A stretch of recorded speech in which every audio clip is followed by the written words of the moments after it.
다 같이 여호수아서 1장을 열어주시기 바랍니다. 여호수아기 1장입니다. 1장 1절에서 9절까지 말씀인데요. 1장 7절부터 6절부터 9절까지만 읽겠습니다. 마음을 강하게 하고 크게 용기를 내라. 이는 내가 이 백성에게 주리라고 그들의 조상들에게 맹세한 땅을 네가 그들에게 상속 재산으로 나누어 줄 것이기 때문이라. 오직 너는 마음을 강하게 하고 심히 용기를 내어 나의 종 모세가 네게 명령한 모든 율법대로 지켜 행하고 그것을 떠나 오른쪽으로나 왼쪽으로나 치우치지 말라. 그리하면 네가 어디로 가든지 형통하리라. 너는 이 율법책을 네 입에서 떠나지 말게 하고 오직 밤낮으로 그 안에 있는 것을 묵상하여 그 안에 기록된 모든 것에 따라 지켜 행하라. 그리하면 네가 내 길을 형통하게 하며 또한 네가 크게 성공하리라. 내가 네게 명령하지 아니하였느냐? 마음을 강하게 하고 크게 용기를 내라. 두려워하지 말며 놀라지 말라. 이는 내가 어디로 가든지 주 네 하나님이 너와 함께하기 때문이라 하시더라. 아멘. 본문에 보면은 성공이라는 단어가 나오고 있고요. 하나님께서 성공에 대한 약속을 제시하고 있는 것을 볼 수 있습니다. 여러분 그 8절을 보시면 거기 나와 있죠. 제일 끝에 있는 부분에 보면은 네가 크게 뭐하리라? 성공하리라. 이렇게 되어 있습니다. 근데 우리 그리스도인은 성공이라는 단어를 세속적인 의미로 이해하려고 해서는 안 됩니다. 자, 예를 들어서 어떤 사람이 사업을 해서 그 사업이 잘 돼가지고 사업이 번창해지면서 커졌다. 뭐 했다고 해요? 성공했다고 그럽니다. 또 어떤 운동선수가 운동을 잘 해가지고 메달을 땄다. 성공했다고 합니다. 어떤 학생이 공부를 되게 잘해가지고 서울대학교에 수석으로 들어갔다. 성공했다라고 이야기합니다. 그런데 이런 기준을 가지고 성공을 측정해서는 안 됩니다. 성공은 하나님께 헌신하고 하나님께 복종할 때 따라오게 되는 일종의 부산물입니다. 그래서 여호수아기에 나타난 성경이라는 단어의 뜻을 한 구약 성경 학자는 이렇게 표현을 했습니다.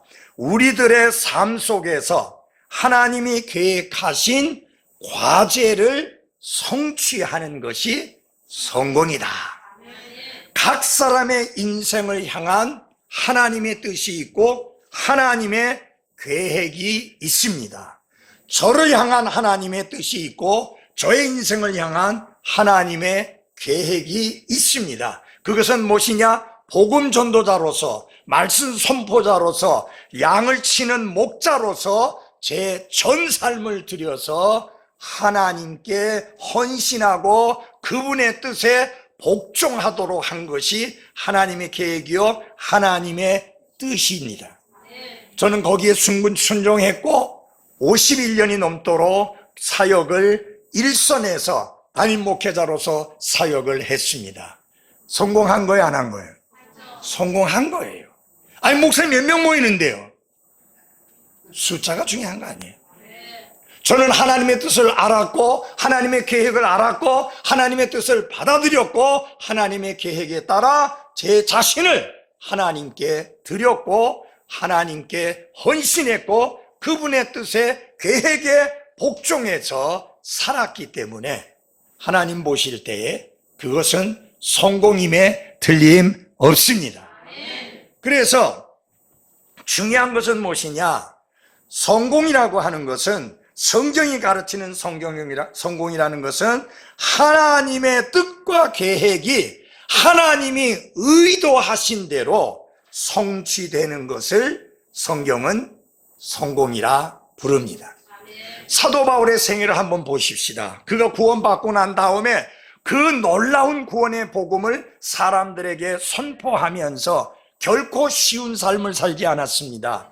때로는 돌에 맞아서 죽은 줄 알고 갖다 내버리기도 했습니다. 채찍에도 맞았고 태장에도 맞았고 강도의 위험과 강의 위험과 말할 수 없이 많은 위험과 고통을 겪었고 마침내는 로마에서 교수용으로 순교했습니다.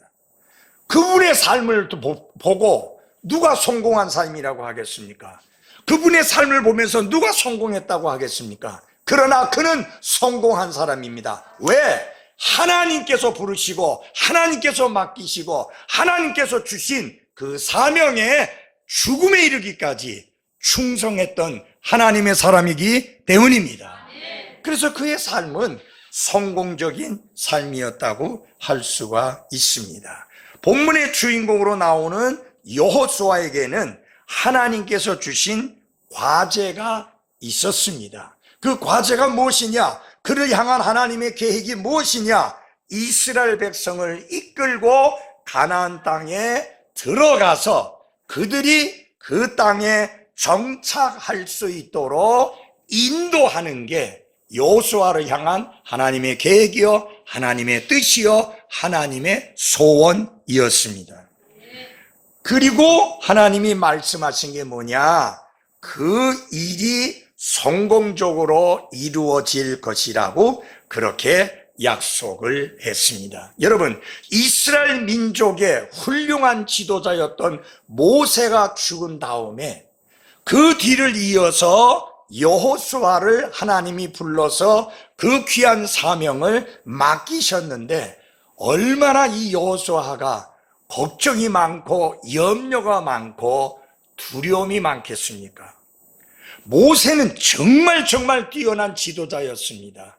그럼에도 불구하고 모세에 대하여 하루가 멀다 하고 원망하고 대적하고 불평하고 여러 가지로 문제를 일으켰던 것이 이스라엘 백성들이고 그 결과 40년 동안이나 광야를 방황하다가 다 죽었잖아요. 이집트에서 나올 때 만 20세 이상 된 사람 중에서 살아서 하나님이 약속해 주신 젖과 꿀이 흐르는 땅에 들어간 사람은 단지 두 사람뿐이에요. 여호수아와 갈렙뿐이에요. 나머지 모든 사람들은 광야에서 다 죽었어요. 그럼 거기 들어간 사람들은 누구냐? 그 사람들이 낳은 자녀들, 그들만 들어갔어요. 그러니 얼마나 모세가 힘들게 이스라엘 백성을 이끌어왔습니까? 하도 답답하니까 하나님, 내가 이 사람들 낳았습니까? 나 도대체 못해 먹겠습니다. 모세가 그래 했었어요. 몇 번 백성들이 분노해가지고 모세와 다른 아론을 죽이려고 하는 그런 위험도 겪었고요. 아니, 그 일을 지금 여호수아가 맡아서 하게 된 거예요. 그러니 얼마나 그 마음속에 걱정과 염려와 두려움이 있겠습니까? 그런데 하나님께서 뭐라고 약속하셨느냐? 염려하지 말라, 두려워하지 말라, 네가 크게 성공하리라. 네가 백성들을 가나안 땅으로 인도해 드릴 것이다. 그 땅에 정착하게 할 것이다. 그렇게 약속을 하시면서 성공의 비결을 가르쳐 주셨습니다. 자, 성공의 비결, 여호수아에게 말씀해 주신 성공의 비결은 여호수아에게만 해당되는 것이 아니라 여러분과 저에게도 해당된다는 것을 명심하십시오. 자, 여기 본문이 가르치고 있는 성공의 비결은 사람이 보기에 성공하는 거 아니고 하나님 보시기에 성공하는 것을 말합니다. 하나님 보시기에 성공하는 삶의 비결 두 가지를 가르쳐 주셨습니다. 그 첫째 하나는 1장 9절에 나옵니다. 1장 9절을 한번 같이 읽어보겠습니다. 시작. 내가 네게 명령하지 아니하였느냐? 마음을 강하게 하고 크게 용기를 내라. 두려워하지 말며 놀라지 말라. 이는 내가 어디로 가든지 주 내 하나님이 너와 함께하기 때문이라 하시더라. 그 첫째 하나는 뭐냐? 마음을 강하게 하고 크게 뭘 내라? 용기를 내라. 그건 이제 긍정적인 명령이에요. 마음을 강하게 하고 크게 용기를 내라. 그 다음에 부정적인 명령이 있습니다. 그거 뭐뭐 하지 말라는 명령이에요. 두려워하지 말며 놀라지 말라. 여러분, 여기 하나님께서 여호수아에게 두려워하지 말라고 하시고 놀라지 말라고 말씀하신 이유가 있죠. 여호수아가 두려워하지 않았으면 그 말씀하실 필요 없어요. 그가 너무너무 엄청난 일이라서 놀라워하지 않았다면 하나님 놀라지 말라는 말씀 하실 필요가 없어요. 이는 여호수아가 두려워했고 여호수아가 그가 맡게 될 사명을 인하여 놀라했다는 사실을 알 수가 있습니다. 여러분, 두려움이라고 하는 것은 여호수아만 경험한 경험이 아니라 여러분과 제가 이 세상에 살면서 날마다 경험하는 경험이 두려움입니다. 그렇죠? 코로나 때는 얼마나 두려움이 좀 더 실감 있게 닥쳐왔습니까? 혹시 내가 코로나 걸려갖고 격리되고 그러다가 제대로 치료 못 받아서 죽는 거 아닌가? 그때 많은 사람들을 공포의 분위기로 몰아갔습니다. 너무 많은 사람들이 두려워했습니다. 혹시 코로나에 걸려 죽을까 봐. 이제 그건 없어요. 그렇다고 해서 두려움이 전혀 없어요? 아니에요. 성경에 두려워하지 말라, 무서워하지 말라는 말씀이 365번 나옵니다. 그 말은 무슨 말이냐? 하나님은 매일매일 여러분과 저에게 무서워하지 말라, 두려워하지 말라 라고 말씀하고 있는 것입니다. 이는 여러분과 제가 쉽게 할 수 있는 거예요. 두려워하는 것이고 무서워하는 것이기 때문입니다. 요새 젊은 엄마 아빠들, 어린 자녀들을 키우는 분들 정말 두려움이 많아요. 이 아이를 학교에 보내는데 얘가 학교에 갔다가 잘 돌아올 수 있을지 걱정이 많아요. 혹시 내 아이가 다른 아이들에게 왕따 당해가지고 어려움 당하지는 않을지, 내 아이가 학교에 가서 다른 애들에게 돈 뺏기고 두드려 맞고 그렇게 되지 않을지. 지금 사회가 그렇게 돌아가고 있잖아요. 그래서 아이들을 키우는 젊은 엄마들의 마음이 두려움이 많아요. 두려움이 우리를 지배하게 되면 우리의 삶과 우리의 생각은 완전히 엉망진창으로 바뀌어지고 맙니다. 제대로 생각하지도 못하고 제대로 판단도 하지 못합니다. 그래서 성경은 마음을 강하게 하고 용기를 내라고 말씀하면서 동시에 두려워하지 말며 놀라지 말라고 말씀합니다. 근데 여러분 이거 압니까? 하나님은 말씀만 하고 해결책도 없는, 해결책도 주시지 않는 그런 하나님이 뭐예요? 아니에요. 두려워하지 말라, 놀라지 말라, 무서워하지 말라. 그러면은 내가 무서워하지 아니하고 두려워하지 아니하고 놀라워하지 않을 수 있는 그런 근거를 주셔야 될 거 아니에요. 그 첫째 하나가 뭐냐? 하나님께서 우리와 함께 하시기 때문에 두려워하지 말라는 것입니다. 우리 1장 5절을 보시기 바랍니다. 1장 5절. 내 평생에 아무도 네 앞에 서지 못하리니 내가 모세와 함께 하던 것 같이 그렇게 너와 함께 할 것이니라. 내가 너를 떠나지 아니하고 너를 버리지 아니하리라.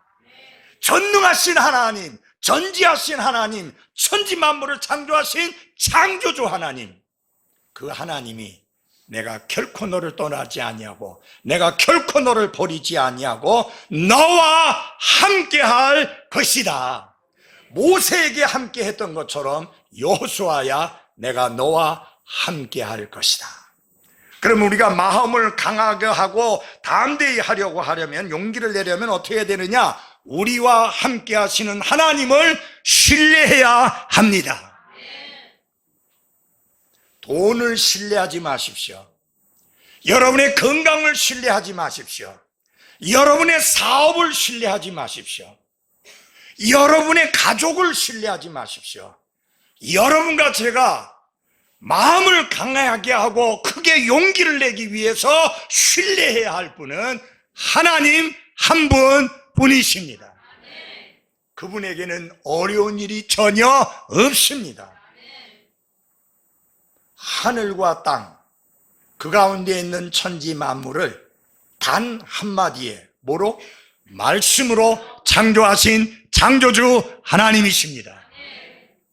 그 크신 하나님이 나와 함께 계시다면 우리가 두려워해야 될 이유가 없죠.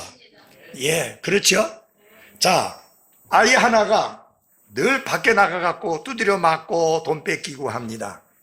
그런데 어느 날 엄청난 덩치를 가진 아버지가 그 아이하고 같이 갑니다. 근데 그 순간에 이 아이는 당당합니다. 예. 왜? 그 큰 아버지가 자기와 함께 있잖아요. 인간 아버지가 자기와 함께 있음으로 인하여 담대할 수 있다면, 전능하신 하나님이 우리와 함께 계시다면 우리는 용기를 낼 수 있고, 우리는 두려워하지 않을 수 있고, 우리는 담대할 수 있는 것입니다. 그래서 그 하나님께 대한 신뢰를 날마다 키워가야 하는 것입니다. 물론 여러분 하나님 신뢰합니다. 신뢰하시죠? 그런데 때때로 하나님이 나와 함께 계시는데도 불구하고 걱정하고 염려하고 두려워하고 합니다. 그렇죠? 그래서 이거를 계속, 이 신뢰를 계속 키워가야 합니다. 예, 우리와 함께 하시는 하나님을 신뢰하시기 바랍니다. 자, 모세가 이제까지 그렇게 놀랍게 하나님이 그에게 맡기신 일을 감당할 수 있었던 것은 모세의 뛰어난 자질이나 모세의 뛰어난 능력 때문이 아니라 하나님이 모세와 함께 했기 때문입니다.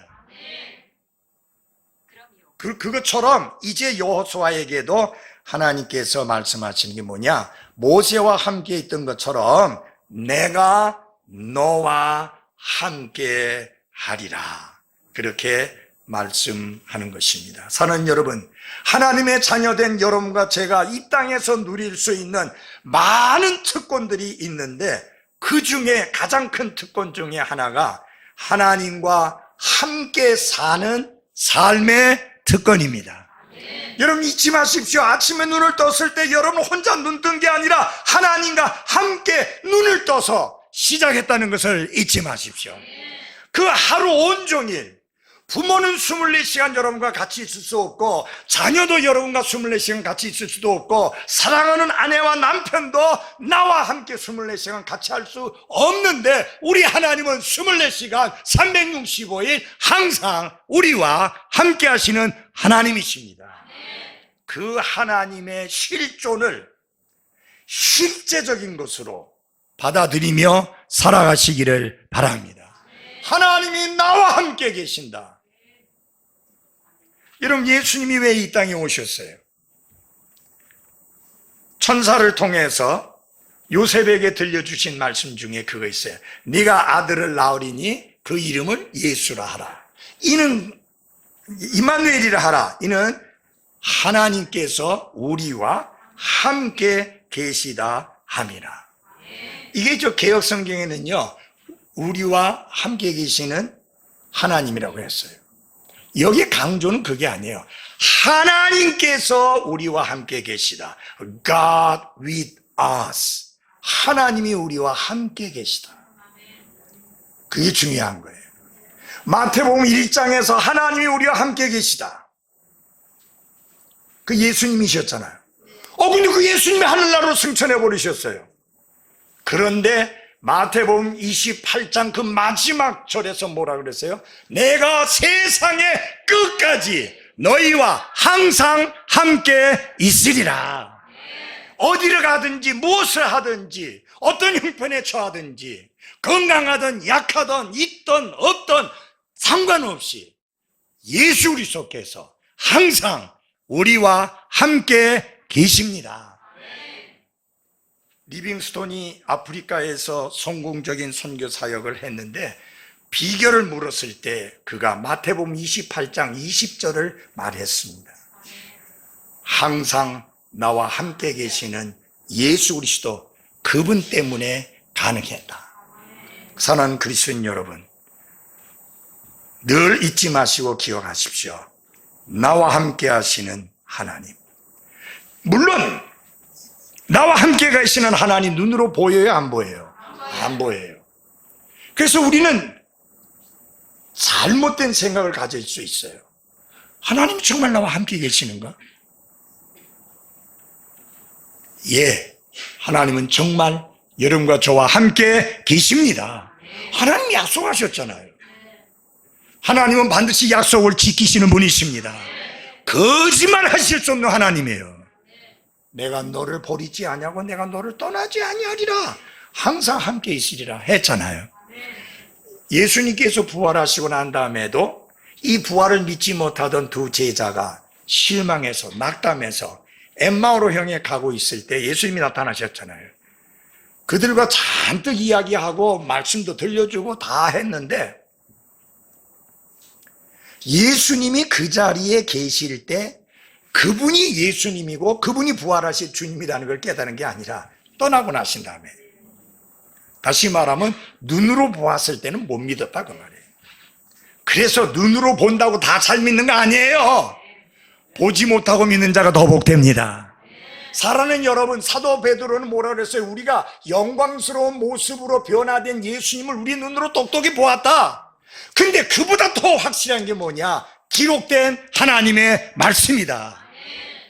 우리에게는 온전히 하나도 빠지지 않고 변질되지도 않고 더하지도 않고 그대로 보존된 하나님의 말씀이 있는 것을 감사하십시오. 여러분이 이 근본역 성경 읽으실 때 없음이라는 거 있어요, 없어요? 없잖아. 예. 하나님이 그분의 섭리 가운데 영어로 된 킹 제임스 오스라이즈 버전 그 성경을 쫙 보존해 오셨고 그 성경을 그대로 옮겨왔으니 변질된 것도 없고 더한 것도 없고 뺀 것도 없습니다. 이 말씀이 있으니 우리가 뭘 붙들고 사야 되느냐? 눈에 예수님이 우리 눈으로 볼 수 있는 모습으로 나타나야만 주님이 나와 함께 계시다는 것을 믿겠다! 그게 아니라 하나님의 말씀에 근거해서 우리는 예수님이 나와 함께 계심을 믿습니다. 이 말씀을 믿지 않으면 아무것도 못 믿어요. 예. 여러분, 그분이 바로 부활하신 예수 그리스도라는 것을 뒤에 깨닫고 이제 기쁨을 치기 시작합니다. 예루살렘으로 올라갑니다. 예루살렘이 어떤 곳이냐? 소명의 자리요 사명의 도시인 예루살렘입니다. 그곳으로 올라가서 주님이 맡기신 사역을 감당하게 되는데 그들을 180도 바뀌게 한 것이 뭐냐? 나와 함께 계시는 하나님, 그것에 대한 신뢰와 확신 때문입니다. 두 번째로는 하나님의 약속을 신뢰해야 합니다. 하나님의 약속을 신뢰해야 됩니다. 하나님께서 여호수아에게 세 가지 약속을 하셨습니다.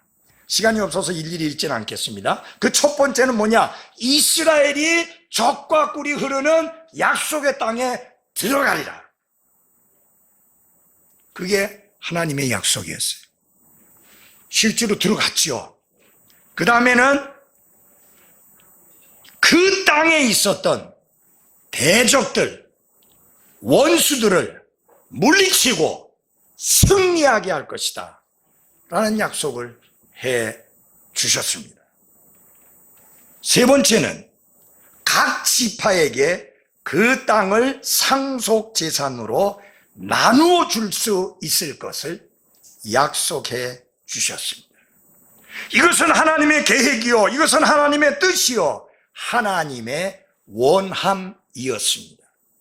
그대로 그 약속은 성취가 되어졌습니다. 사랑하는 여러분, 하나님은 약속하시고 그 약속에 대하여 내몰라 하시는 분이 아닙니다. 그래서 성경은 이렇게 말합니다. 사람은 다 거짓되되 하나님은 신실하시도다. 이 성경은 무슨 책? 약속의 책입니다.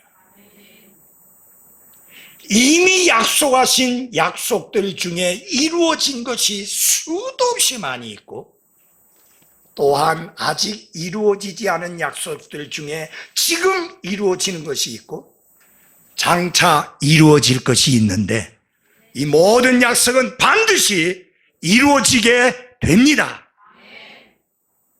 그래서 하나님의 약속을 신뢰하는 것이 필요합니다. 조금 전에 우리가 찬송 불렀잖아요. 주가 주신 약속 위에 굳게 서. 하나님이 말씀을 통해서 우리에게 주신 약속 위에 굳게 설 때 우리의 믿음이 흔들리지 아니하고 견고하고 확고하게 되는 것입니다. 그런데 자기 감정, 자기 기분, 자기 느낌에다가 근거를 두고 신앙생활하면 그건 항상 흔들릴 수밖에 없어요. 네. 어떤 사람이 주일날 교회를 안 왔어요. 왜 안 하느냐? 그러니까 하는 소리가, 그날 기분이 좀 안 좋았어요. 기분이 좀 안 좋았대요. 제가 미국에 가서 이제 집회를 하는데, 미국 교회 가서 이제 설교를 하는데, 분명히 그 목사 사모가 보였었거든요. 예배 시간 시작할 때. 끝나고 나니까 안 보이는 거예요. 그래서 그 목사님에게 물었어요. 아니, 목사님, 왜 사모님 안 보이냐니까. 대답이 걸작이에요. She's feeling good. 별로 기분이 안 좋아갖고 집에 갔다는 거예요. 세상에.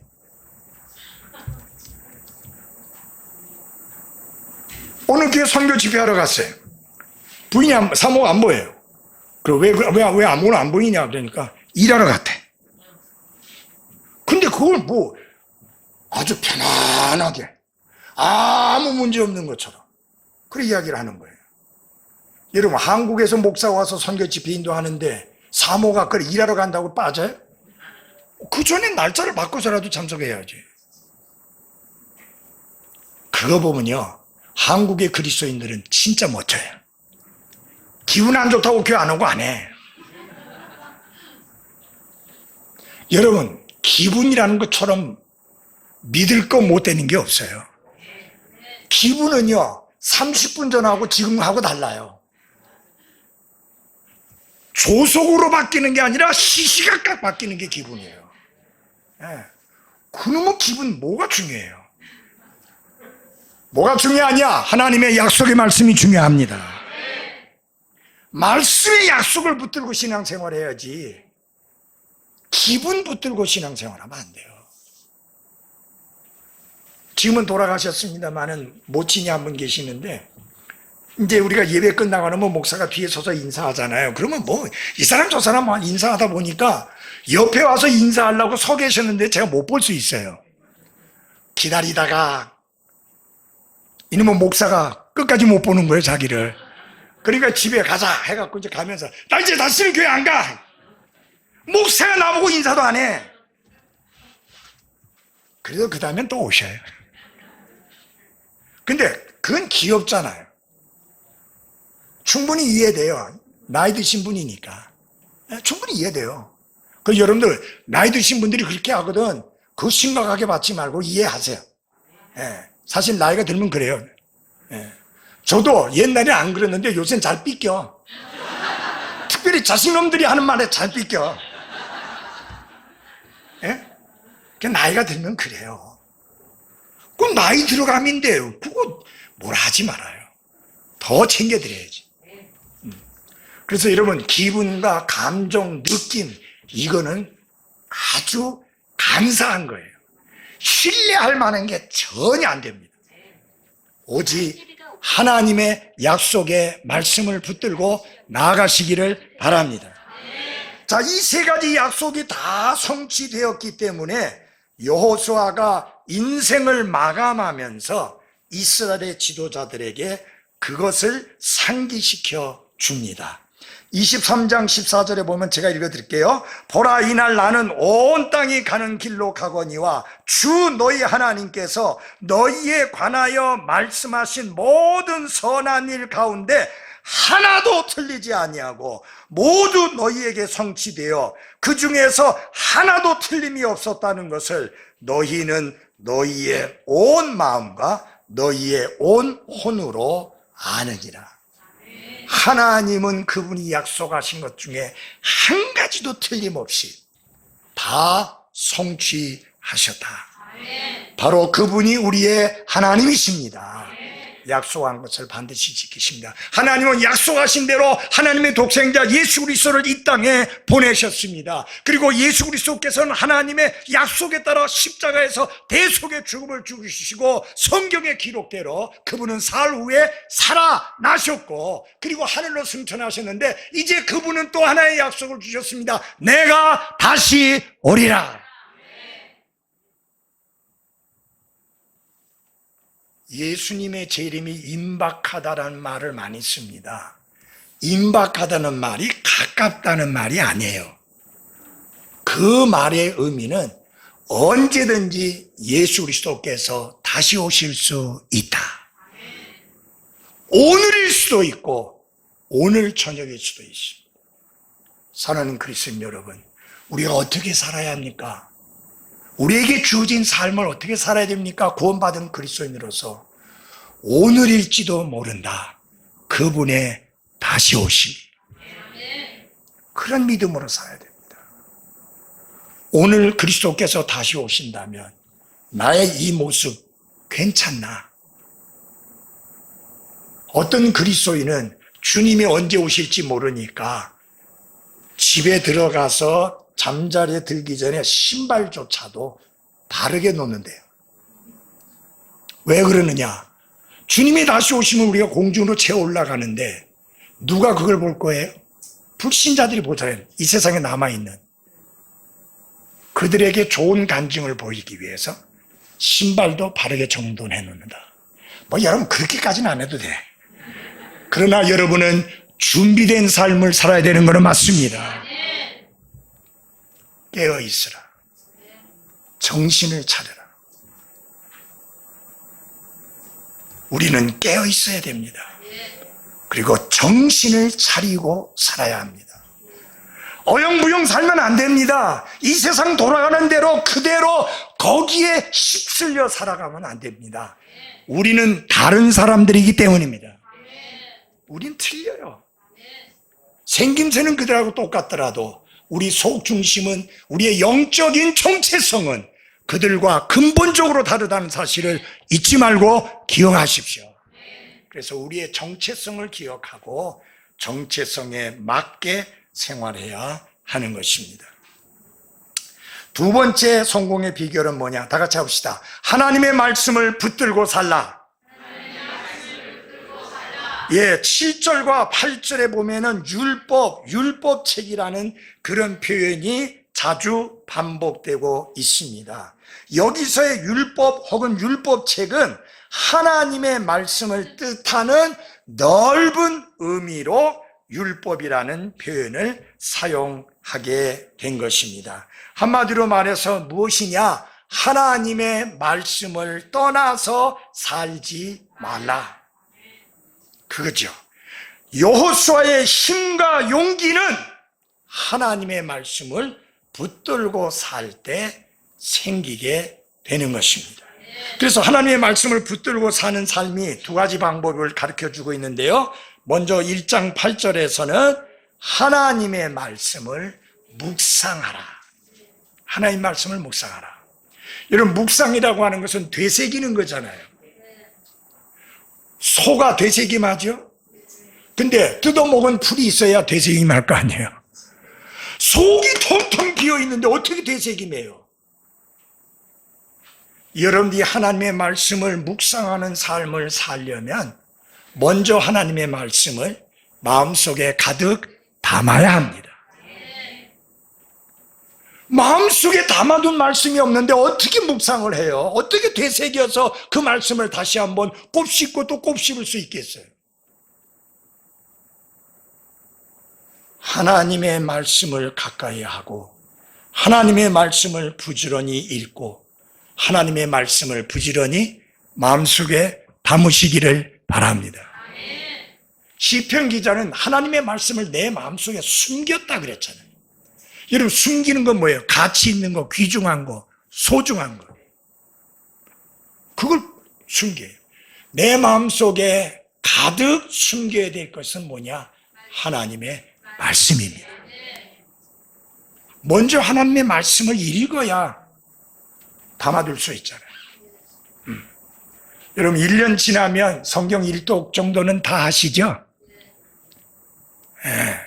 별로 대답이 없어요.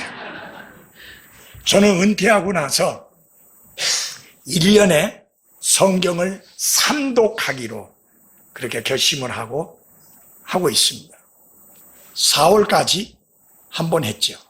읽었고, 지금 5월부터 시작해서 8월 되면 또 한 독, 그 다음에 9월부터 12월까지 한 독.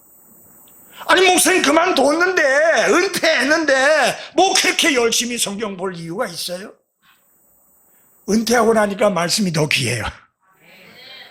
이 뭐냐, 설교하기 위해서 말씀을 보는 게 아니고 순수하게 저를 위해서 말씀을 읽는 시간이니까 더 귀한 거예요.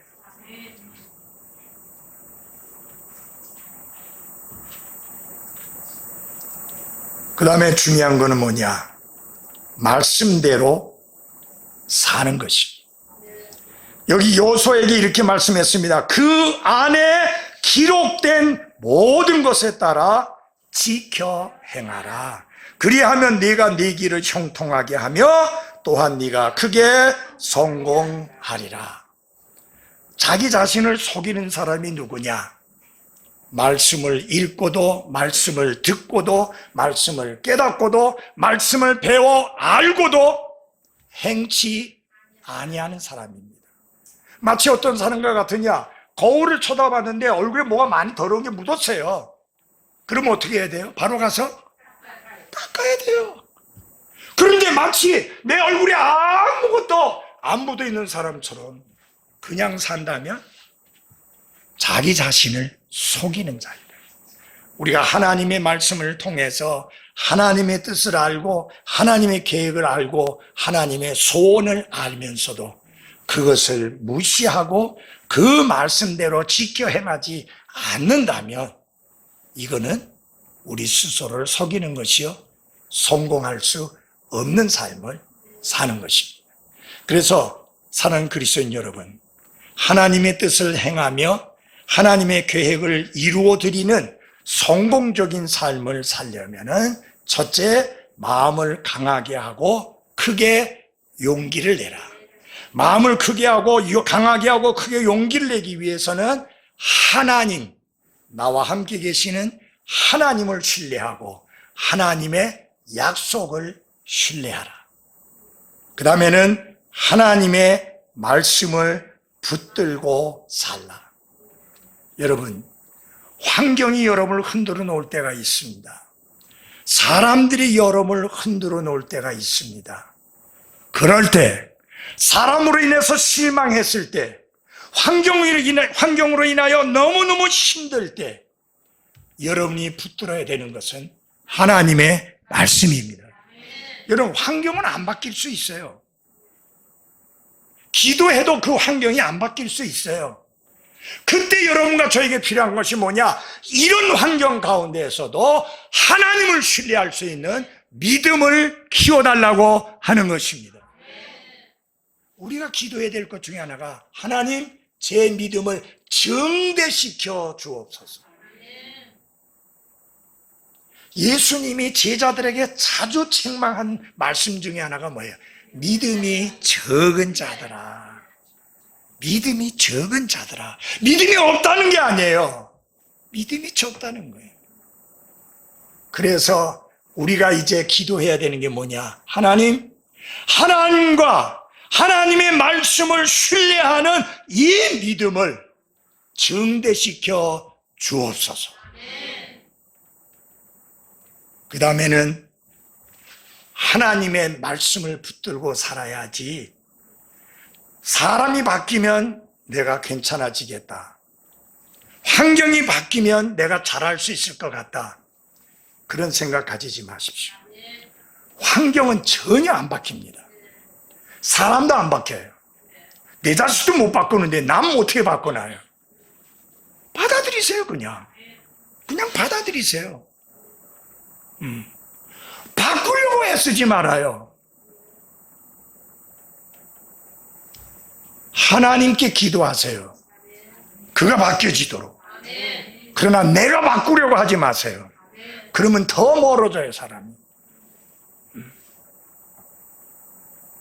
우리는 하나님의 말씀을 붙들고 하나님의 인도를 받으며 살 때 그 삶을 성공적인 삶이다 라고 할 수 있습니다.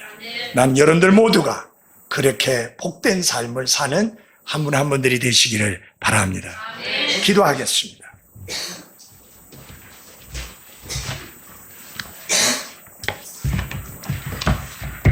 이 시간에는 따로 찬송을 부르면서 초대 시간 갖지 아니하고 여러분에게 잠깐 결단의 시간을 가지시도록 기도의 시간을 드리고 싶습니다.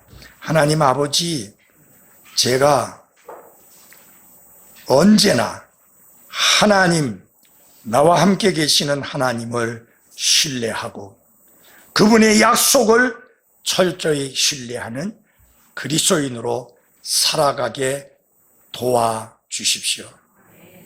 그리고 어떠한 경우에든지 내 마음속에 있는 하나님의 말씀을 붙들고 살게 하시며 환경이나 사람으로 인하여 흔들리지 않게 하옵소서. 그렇게 기도하시기를 바랍니다. 잠시 기도의 시간을 드리고 난 다음에 제가 기도하겠습니다.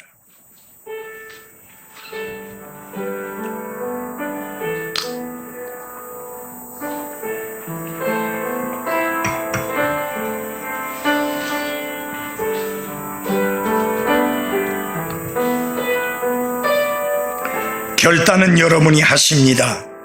여러분이 하셔야 합니다. 그러나 성령 하나님은 여러분을 도우셔서 여러분의 마음에 결단한 대로 살 수 있도록 힘 주십니다. 먼저 결단이요, 그 후에 성령 하나님의 도우심이 따릅니다. 결단하십시오. 철저히 하나님만 신뢰하며 살겠습니다. 나와 함께 하시는 하나님을 신뢰하며 살겠습니다. 하나님이 약속하신 약속 위에 굳게 서서 흔들리지 아니하고 그 약속 신뢰하며 살겠습니다. 감정과 기분과 느낌에 의해 흔들리지 아니하고 하나님의 말씀 붙들고 살겠습니다.